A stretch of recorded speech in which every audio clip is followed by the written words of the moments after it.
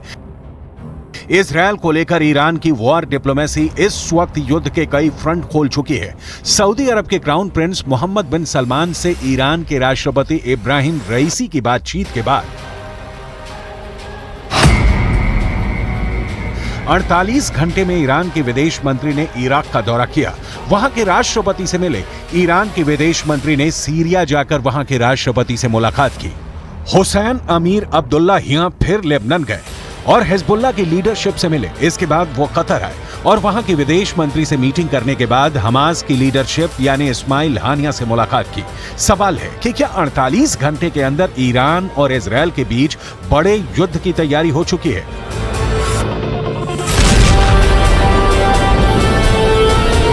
Israel ने भी Lebanon border पर हमले का वीडियो जारी करके बताया है कि वो हिजबुल्लाह को छोड़ेगा नहीं।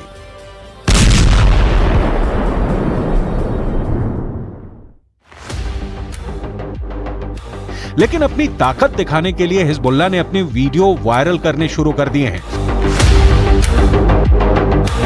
हिजबुल्लाह के इस वीडियो में बताया जा रहा है कि वो इजरायल पर हमले के लिए तैयार है।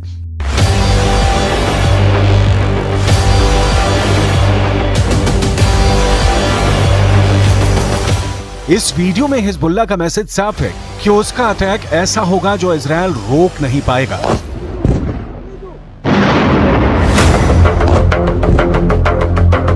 इस वीडियो में हिजबुल्लाह का मिलिशिया कमांडो ऑपरेशन की तरफ इशारा कर रहा है। इस वीडियो में हिजबुल्लाह बता रहा है कि उसके कमांडो मोटरसाइकिल पर आएंगे और इजरायल की सेना भागती हुई नजर आएगी। हिजबुल्लाह ने बहुत साफ शब्दों में कह दिया है कि वो इजरायल पर हमला कर देगा।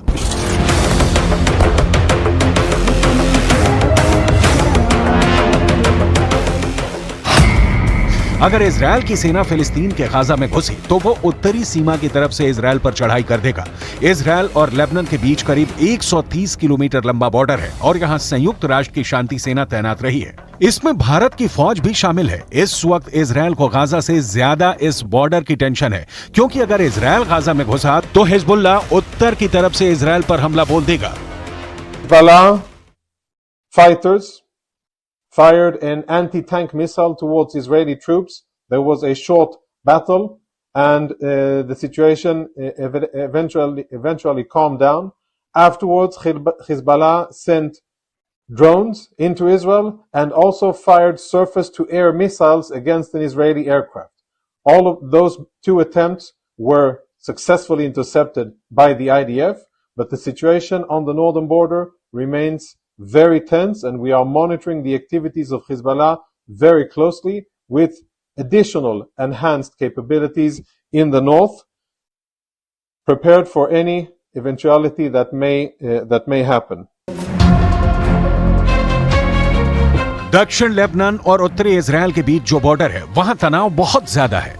यहां अफरा तफरी के बीच खामोशी है जो तूफान से पहले देखी जाती है। इसलिए यहां के लोगों को भी पता है कि बहुत जल्दी युद्ध का एपीसेंटर गाजा से निकलकर लेबनान तक पहुंच सकता है। यहां तैनात संयुक्त राष्ट्र की सेनाएं भी अलर्ट मोड पर हैं। लगातार पेट्रोलिंग हो रही है। इजराइल की सेना ने अपना गोला बारूद तैयार रखा हुआ है।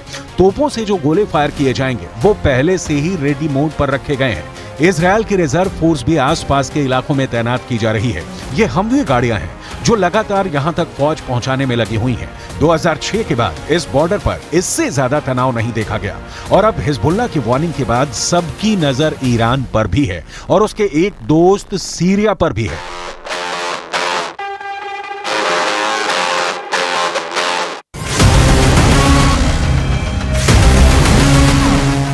इजराइल के गोलान की पहाड़ियों पर भी टैंक पहुंचा दिए गए हैं। ये जगह सीरिया का हिस्सा था, लेकिन 1967 में युद्ध के बाद इजराइल ने सीरिया के इस हिस्से को अपने में मिला लिया और तभी से यह इलाका इजराइल के कंट्रोल में है। देखा जाए तो इस वक्त पूरे पश्चिम एशिया में युद्ध की चिंगारी पहुंच चुकी है। इजराइल से लेकर गाजा और गाजा से निकली ये आग अब लेबनान पहुंच चुकी है। चिंगारी सीरिया और ईरान में भी नजर आ रही है।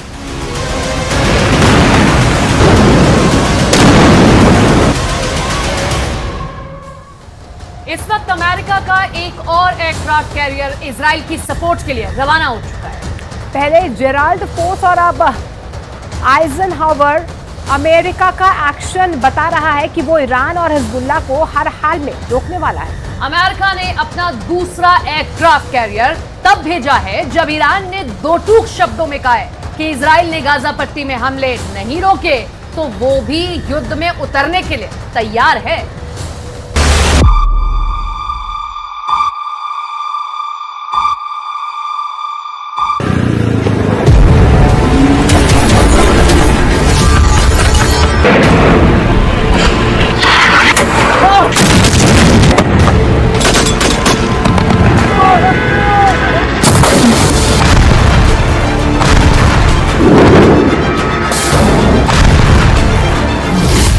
इजराइल का इरादा बिल्कुल क्लियर है, हमास के हर आतंकी का नाश। ईरान का इरादा बिल्कुल क्लियर है, हमास के खात्मे को बचाने के लिए युद्ध में कूदना है। अमेरिका का इरादा बिल्कुल क्लियर है, इजराइल को हिजबुल्लाह से, हमास से और सबसे बड़े दुश्मन ईरान से बचाना है।